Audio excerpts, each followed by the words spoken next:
Welcome. If you're just joining, you're visiting us at the Sim Lab for the 2020 Game Expo at Florida Poly University. I'm your host, Christian Navarro. With us today, we have in the Sim Lab the developers for the new game, Pointy's Elemental Adventure. So, can you go ahead and tell us a little bit about Pointy's Elemental Adventure?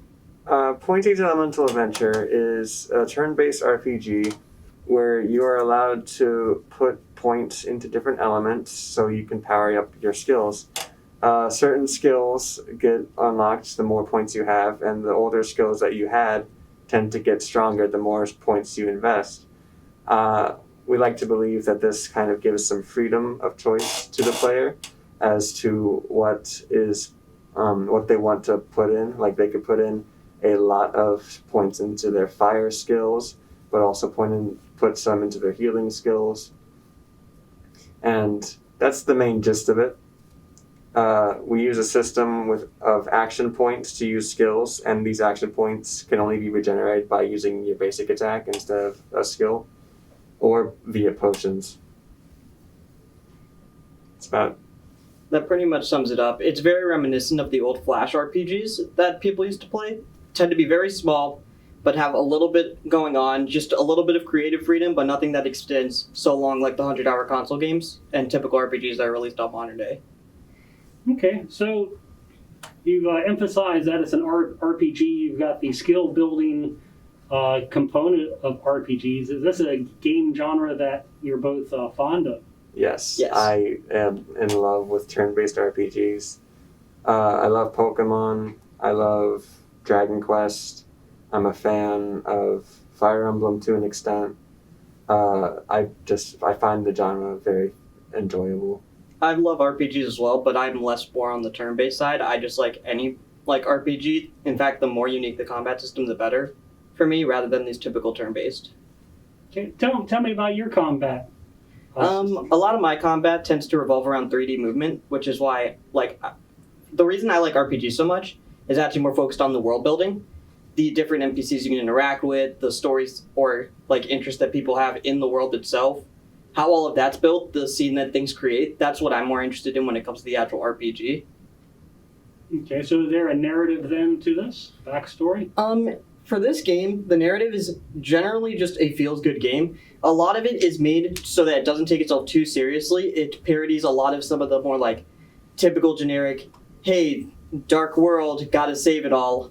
It tries to parody a lot of it. A lot of the NPCs are more based on the fact that they don't believe in you.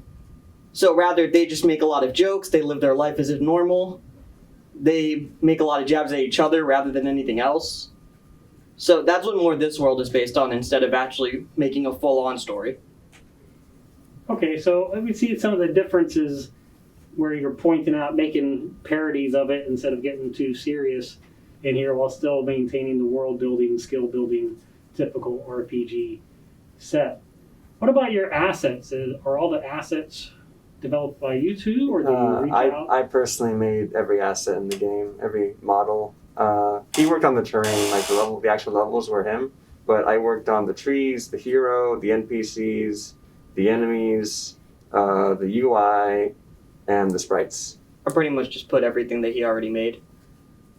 Okay. And I see that there was a third member who couldn't be here with us today, Mr. Coulter. What was his contribution to your project? He made the battle system from the ground up. We really couldn't have really done it without him. Okay.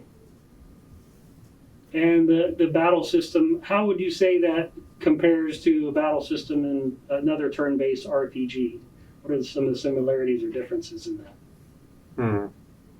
Is there one particular game that you can say, oh, this one reminds me of this and we were inspired by? Definitely more Dragon Quest kind of feel to it, just because of the way the spells get stronger. In Dragon Quest, there's several levels to each spell, and the names get changed as they get stronger. And I like to think that we kind of use that in our game with the skill point system and how every skill point you allocate makes your element stronger. Do players start out with 0 skill points, or do you give them Or a small set? We give them 5 to work with the entire game, and they can change it at almost any time outside of combat. Okay. How difficult is this for a new player? I wouldn't say it's too difficult. It really does depend on how they play the game. A lot of the game scales the levels extremely heavily, so a level up for the hero is very, very drastic in difference. Meaning that if you go to fight any optional enemy, you have a significant advantage. So people who like to explore are going to have a very easy time with this game. People who are very straightforward, they just want to get to the end as fast as possible, it's going to be fairly difficult for them because of how the levels scale between the enemy and the hero. What's the most powerful enemy? That would be a tree ant. Yeah. Big Literally tree a cross between monster. a tree and an ant? Or? No, it's an old I want to say mythological beast where it's Okay. just a tree that's come to life and is hostile. Oh, Yeah, in our case, it's basically a tree spider. Yeah. So imagine it'd take a lot of hit points to battle a tree. And maybe is it towering in size over the character as well? Yeah, it's about double your size at the very least. Okay. So it's the most powerful character or enemy in this. Can you tell us about the world building in this game? That's So all you. a lot of the world building falls down to 2 basic aspects. How the world looks around you in the scenes. A lot of the aesthetics that I have, I tried to make it so that way you can see on the bottom how a lot of stuff is kind of blended. It's to help everything transition smoothly. There's a very distinct difference between naturalistic in this game and then man-made. You can see it in the next level, actually, where there'll just be a steel beam that looks like a ramp compared to all the other hills that are a lot more naturalistic. They're very easy to climb. And all the NPCs generally have something that they can relate to another NPC, with the goal being that when you talk to an NPC, you want to go see what the other one says, because now it gets you curious on everything else. It's not vague enough where you won't understand anything they're saying, but it is enough where you would be motivated to go talk to everyone. Okay. Besides acquiring knowledge from NPCs, what kind of rewards are available in the game? Do enemies drop anything valuable, or is it just searching and finding a hidden treasure? It's mostly just treasures on the overworld. Enemies will guard treasures, but they do not drop anything. We didn't implement that. Okay. How long does this game take to make? 3 weeks, 3.5 weeks, I'd say.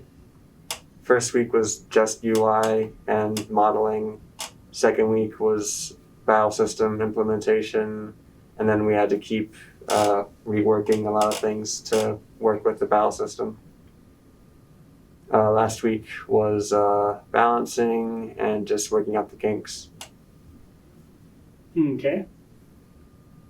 So if I was a new player and went to play this game that took 3 weeks, how long of gameplay do you think I would have for exploration and before I'd be able to defeat everything? I'd say about 30 minutes. Probably a little longer, but yeah, it's a very small game. It's not large. How about making it larger? Are there any plans, or if you were to expand on it, what would you do to change it or to add to the game? So, for me personally, we stuck to concise and small levels in general because we wanted to ensure that we didn't overload the work. And that way we could just keep everything in a time-like manner.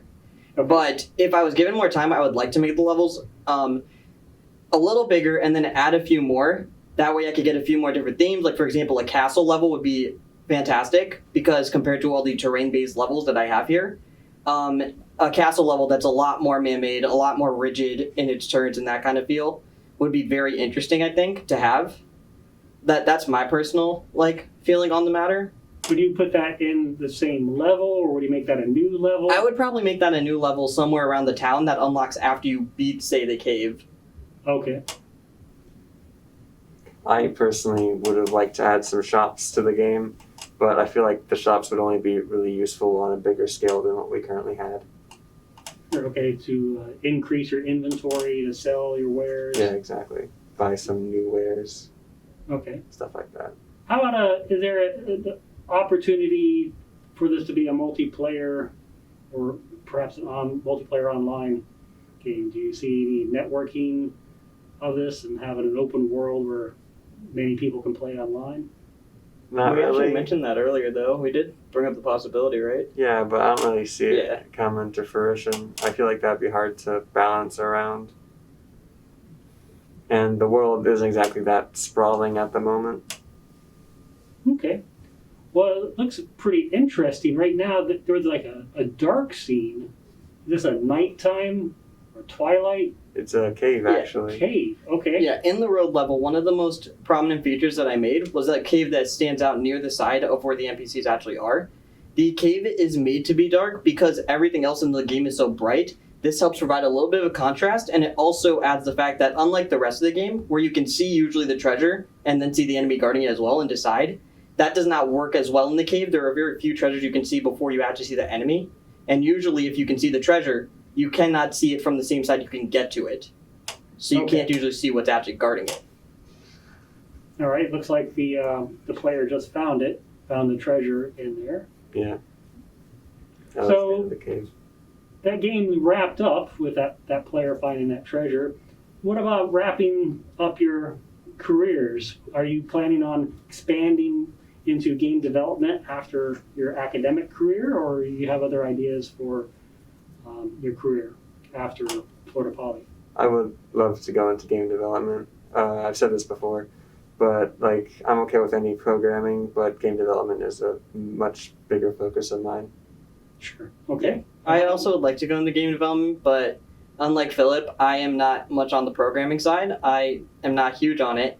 However, I am huge on story building, level design, even just like the design papers and documentation. I absolutely love all of that about game design, and I would really like to continue my career in this. Well, that's a part of game design. It's very much a team sport, so we need all those elements. All right. So for our friends on twitch.tv, if you haven't checked out this game, go ahead over to itch.io and check out Pointy's Elemental Adventure and let us know what you think. Give it a rating. Come on to twitch.tv stream chat and give us some feedback. Thank you very much to Philip and Nikhil for joining us today at the Sim Lab at Florida Poly University. Thank you. Thank you. Thank you.